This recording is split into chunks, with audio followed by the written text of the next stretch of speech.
All right, welcome back to another episode of Off the Stand podcast.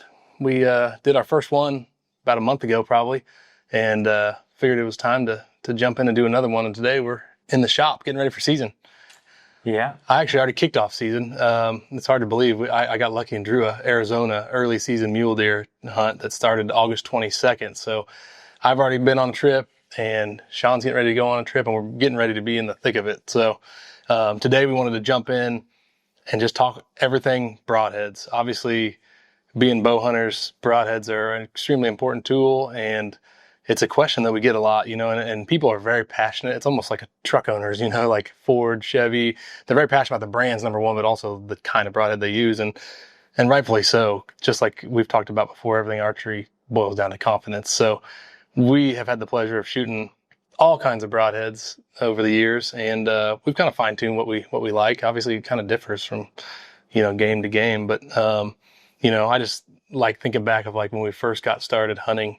Some of those days, man, like how far broadheads have come, Yeah, it's pretty wild. I mean, back then, that was like 25 plus years ago, where we just took whatever, well, for me, it was whatever my dad handed me. For you, it was whatever you just found at the store and I don't know, the technology wasn't there then.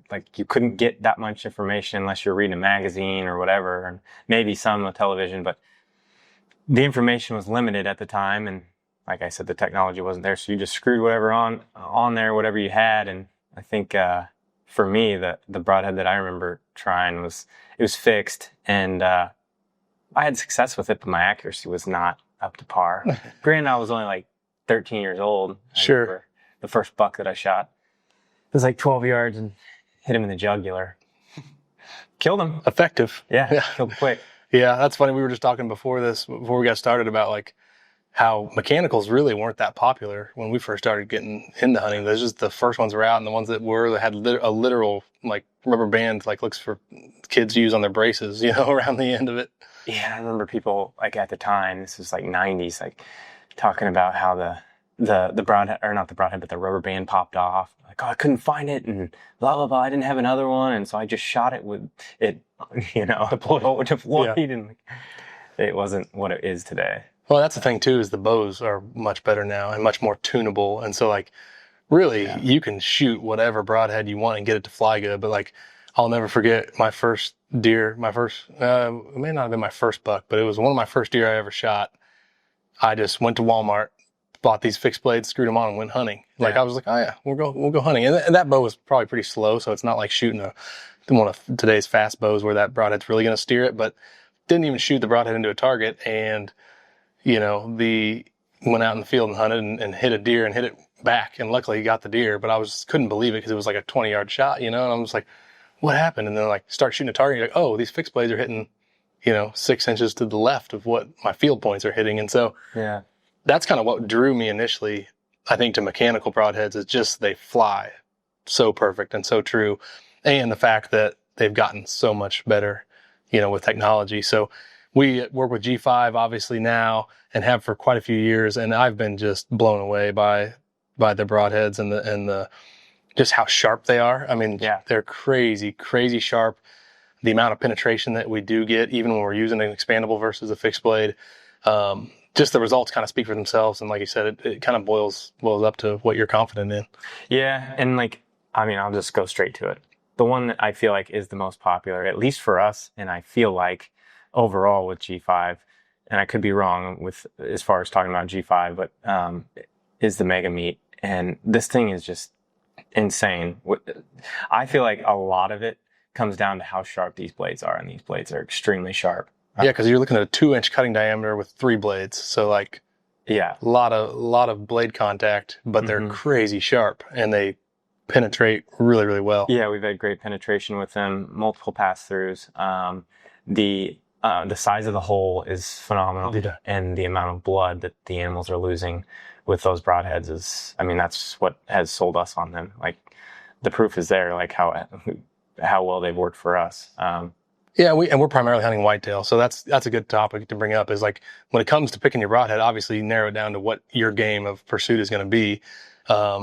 We've used fixed blades in certain scenarios, hunting moose, hunting elk, hunting, even bears, some of the bigger animals, you might have a little more peace of mind with a fixed blade where you have a huge rib bone that you have to deal with and that type of stuff. But I mean, I can't remember since we started shooting the mega meat as far as whitetails are concerned. I can't remember a deer that I have not got a pass through on that I didn't hit like the opposite shoulder or the front shoulder, strong obstruction.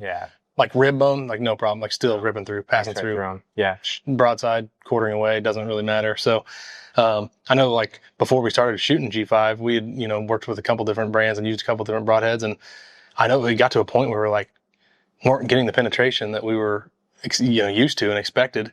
And, we're shooting pretty heavy arrows. Well, that's even what we came to our first, not conclusion, but theory was like, oh, well, we're shooting way too light of setups. We got to go heavier. We went pretty heavy. In fact, I went really heavy for a little while, and we still were not seeing the results we wanted with penetration. And I think honestly, a lot of it came down to the sharpness of the heads that we were shooting for that just were not sharp. Yep. And once we made that switch over to the mega meat, like the results were there. Like we're seeing the penetration, we're seeing the holes and the amount of blood that we want to see. And yeah, they're phenomenal. Absolutely love them. Have you shot though? I have not personally shot an animal bigger than a whitetail with the mega meat. You have? Yep. I shot a bear this spring, and I was kind of torn on whether I was going to use the M3 or the mega meat, and I decided to stick with the mega meat. And part of the reason that expandables have such an advantage over the fixed blades is not only they fly like a field point, but the increased cutting diameter. Yeah. So you're looking at a 2-inch cutting diameter with this thing, and you hit a deer or elk or bear perfect, it doesn't matter. I mean, all of them are going to do the job. Right. But when you hit them back or you don't make the perfect shot, having that increased cutting diameter can really be the difference maker between recovering that animal and losing it. And so it's always, a toss up on what you're going to do. But I decided to go with the mega meat, and I'm glad I did. I mean, the bear I shot went 50 yards maybe. I mean, it was a perfect shot, kind of quartered away. And so, he went nowhere, which has been a common theme with putting the mega meat in the right spot. Yeah. I think you pretty much touched on it, but T-Bone always says it. Accuracy is everything. And if you're hitting them right, it doesn't really matter what head you're using, but there are a ton of variables that go into the hunt, not just with, your shot. Some of it has to do sometimes with what the animal is doing after the arrow leaves the bow, whatever. There's a lot of different things that can happen. So I feel like that head helps a lot with the margin of error that sometimes you have to, or you end up having, and don't necessarily want, but things happen. Yep. Yeah. So onto the fixed blade. We don't have it up here. We don't have one here at Mike's house. I have one at my house. I should have brought it. But the one that I have shot from G5 that I'm familiar with is the M3. And I shot a bull with that. Was it 2 years ago? 3 years ago? 3 years ago? Yeah. 3 years ago. And granted, it was a close shot. It was like 13 yards. Just blew all the way through him, buried in the dirt right behind him. And he was in the middle of a bugle whenever I shot him, so he had absolutely no clue I was there, which helps. So he only ran I don't even know, like 10, 15 yards, stopped, stood there looking around, had no clue what had happened, and fell over and rolled back down the hill towards us. Which, dang, it rolled over you. Yeah. So this is the Montec, and the M3 is the same head, but it doesn't have the cutouts in it. So it's a solid steel one piece. And so that's the same on that same hunt. That's the same head I shot was the M3. And I just liked the idea of just how indestructible that head would be with an elk. And I actually shot an elk a couple of days later on that trip. And it's the only animal that I've ever shot frontal, which is a controversial shot. But it's one of those shots that's very effective if you're comfortable with it. And that elk was 7 yards. I think he was 9 yards. I mean, he was in my face, put the arrow right where it needed to be. And he took off and ran up the hill, and we gave him a little bit of time because we didn't see him crash, but he didn't go far at all. And so I was glad I had that head in that instance. I've killed 5 or 6 bulls, I think, with an expandable before, and I don't have any issue using an expandable with our arrow setup. But I wanted to try fixed blade, and I'm glad I did in that instance, because those are the types of instances where you just want something that's going to penetrate and get through bone and anything that gets in the way. So, what did you notice? I've shot an a handful of deer and stuff, and then obviously that elk with a fixed blade. What did you notice on that bull with the blood trail versus an expandable? It was good blood trail, really good blood trail. The frontal shot, it was, most likely it was, barely got the front of the one side of the lung and the back side of the other. But with the frontal shot, no exit, there was not an insane amount of blood, like you'd be accustomed to with getting a full pass through. So, but I would say, it was breezy to follow. We just walked and followed it right along. It was no issue. But had there been an exit, I'm sure there would have been quite a bit more. Yeah. So yeah, that's like the one thing that I absolutely love about expandables is mainly the mega meat is the blood trails they're crazy. Yeah, and they don't go far. The deer don't go far. So. No, they don't. Midwest Land Group has changed the way land is sold and is the only brokerage to offer a 100% satisfaction guarantee. If you're looking to buy or sell property, don't before you talk to us. That was one thing I was going to touch on was just, obviously picking your broadhead for your pursuit. But I know you and I travel and hunt a bunch throughout the fall and don't like switching our setups. So we kind of have a middle of the road setup that's like good for whitetail, elk maybe, bear, mule deer, whatever. If we were going on a specific hunt for, Africa big game or, anything like that, obviously we may switch our setups. But both of us are shooting a pretty heavy arrow setup. Not crazy heavy, but we're around 500 grains total. And mine's total weight. 506, yeah. And so we've been shooting the VAP SS from Victory, and with the 95 grain insert up front, which helps with the front of center mass, helps with penetration. And I've kind of swore by that setup for the past 4 or 5 years. I really like the VIP TKO, and it saves you a little weight. The overall grains per inch of that arrow is a little lighter. So it's, I think our setups with the TKO were like 475. Mm-hmm. So about 25 grains lighter. But both those have performed flawlessly with, various types of broadheads. So what it really boils down to, like I said, is confidence, picking a setup for your game. And, if you're not a techie when it comes to setting up a bow and you don't want to, you talk to people all the time. They're like, yeah, I got my fixed blades. I just sighted in for my fixed blades.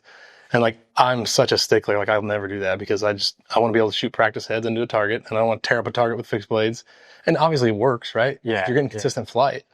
But with, the bows and the tunability, I remember on that elk hunt, I paper tuned my bow, everything was perfect, went out and shot, and I think my broadheads were hitting 2 inches left at 50. Mm-hmm. And so I just adjusted the deadlock just a slight bit. I think it was an eighth of a turn or quarter turn, brought them right together. And so, there's all kinds of information out there on bear shaft tuning, broadhead tuning, and you can get as deep as you want into it. But most people, I feel like, don't really want to mess with that or aren't comfortable messing with that. And so that's where the peace of mind comes with having a expandable.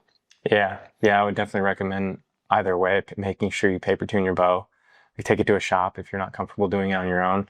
There's plenty of information out there on the internet for doing it on your own if you want to. It's really not that difficult, but regardless, if you don't want to do it at home, take it to a shop and get it paper tuned. And then that at least gives you a lot of peace of mind, I feel like. And then if you don't want to go any further than into that, bear shaft arrow tuning, like you were saying, screw on an expandable, and I feel like you'll have pretty good luck. Just don't do it right before the hunt, because that's the thing with all this types of stuff with tinkering. It takes time and patience, and you really want to make sure it's right. So you do it in a hurry. You know how it is doing anything in a hurry. That was in 2020, I think it was. I went bananas on my my setup a week or two before the hunt. And I was shooting a fixed blade on a mule deer hunt. And I can't remember if I switched it up then or what it was, why I was doing that so close to the hunt, but I spent hours and hours bear shaft tuning all of it. And thankfully it all worked out, and I shot a deer, and I actually shot through some brush. That's why I switched to fixed blade, because I was like, what if I'm shooting through brush? I don't really want to shoot an expandable. It'll deploy if I hit a little twig or whatever. And that was that North Dakota hunt, right? Yeah, it paid off big time. Where they live in the pear bushes and all that, thick stuff. Because I ended up shooting through a bush at 20 yards, and I hit him perfect. I don't know if I, hit any type of brush or not, but I shot through there, and made a great shot. But so you got a elk hunt coming up. What'd you decide? I know you were tinkering, going back and forth, but yeah, I'm gonna shoot the T2, which I've never shot an animal with. I take that back. I did shoot a turkey with that, I think, this fall. Yeah, I shot a couple with it this spring too. I've never shot any sort of big game or anything with it, but that's what I'm going to go with on the elk hunt. I'm looking forward to it. Did you say you have shot a deer or no? I have not. Nope. I stuck to the mega meats and I switched over the T2 this spring to try it out on some turkeys. I just like the idea of the 2-blade on the turkeys, and the results were great on the turkeys. I am definitely going to shoot a bunch of these at deer this fall. Obviously we do a ton of management and shoot a lot of does, so that's great for confidence building and broadhead testing. So. Yeah, for sure. I'll love to test it on some does, but I don't know. I feel like it's a very simple head, and I like it. It just seems like it's going to be very devastating. And then Dudley, had put a few posts out there that he's killed multiple elk with it, so that was reassuring as well. Yeah, I like the idea of a 2-blade with an elk too. So if you do happen to catch a rib or whatever with one of these blades, on a 3-blade, a little more cutting diameter, that it'll slide right through there. And I have no question that these things are going to, penetrate great as sharp as they are. Yeah. So the other thing we didn't talk about really too is obviously, most of us have been shooting the mega meat, but if you're shooting lower poundage, or like females that don't shoot quite as much, heavy draw, you're not going to want to necessarily go with the biggest 2-inch cut that you can get. So obviously they make the dead meat, which is a similar design, just a little bit smaller diameter. So that's what my wife shoots, and my boys have used it on the crossbow. The biggest 3-inch cut, or 2-inch cut. I'm sorry. I thought you were talking about blades. Yep. Yeah. And so, so they've used that on the crossbow, and same kind of results. Obviously, a little bit less cutting diameter, but you have less blade surface to pass through and penetrate. And so, but then I even know, Ty's daughter Alexa shoots. I think she's in the lower 40s, mid 40s. And my son Camden, who's going to start bow hunting soon, he's not going to start out with an expandable. They don't pull enough weight for an expandable. Right. So, you've seen single bevel broadheads, the single bevel old school style for people that don't pull that weight, and those things slice through like butter. Yeah. I killed that brown bear in Alaska with a single bevel broadhead and blew right through him, went through his chest, hit his shoulder blade, ricocheted, and came out his hind quarter. It was 12 yards, but still, there's nothing slowing those things down. They're gonna do the job. So, if you're shooting lighter poundage, I would definitely, yield towards a fixed blade. And with lighter poundage, you're going to deal with less planing of the arrow, and they're going to fly a little better with lighter poundage. And then, if you're looking for a broadhead that's going to really cover the most bases, if you make any sort of marginal shot, I'd lean towards expandable. So and if you like giant holes and heavy blood trails, you'd lean towards that too. Who doesn't? Yeah, who doesn't? I know. Well, cool, man. Yeah, I'm looking forward to getting out there this fall and going to do a little testing, and I can't wait to see the results. I know Chandler's going to be elk hunting too. And what did he settle on? He's going to go with the T2, I believe. Oh, is he? Okay. Yeah. Yep. I wasn't sure. I knew he was kind of tinkering around. Skylar's been doing the same. He's actually going to shoot the Striker V2s on his hunt. That with his bow and setup, he was really wanting to do a fixed blade, and he shot the M3s and the Striker V2s, and I think he just got a little more consistency with his setup with the V2s. So, like I said, it really boils down to confidence and what your setup is, and what you want to roll with. So, luckily for us, with G5, they have a great offering of variety. Yeah, you know what I mean. And there's so many broadheads on the market. That's the other thing too. Is just buy a bunch, test them out, shoot a bunch of deer, build some confidence, and see what you get the best results with. Because, like I said, you talk to somebody, it's like talking to somebody who owns a Ford or a Chevy, or they're going to swear by it. Yeah. Or another good analogy would be the taxidermist situation. Everybody loves their taxidermist. Nobody's like, oh yeah, my taxidermist is okay. I've seen some horrible mounts, and people are like, yeah, I love my taxidermist. He's the best. I'm like, yeah, he is. Yeah. So, well, cool. If you guys have any questions on broadheads, arrow setup, specific stuff, definitely let us know in the comments. We're actually going to pick a handful of people, 5 people, to give away Onyx 1-year elite memberships to, just like we did last podcast. So drop a comment below, let us know. And if you have other topics, let us know too. I know on our last video, we had a bunch of great suggestions. I think we were doing it on maximizing, your minimum, your time as a average working guy, maximizing their hunting time. And some people said, well, I don't need to do that. I take plenty of vacation. We can't cover everything in one. So we're going to be doing these throughout the season. hopefully when we're camped together and sharing camp together, we can do some hunt recaps and stuff. Yeah, for sure. And so, yeah, let us know what you think, and stay tuned for the next one.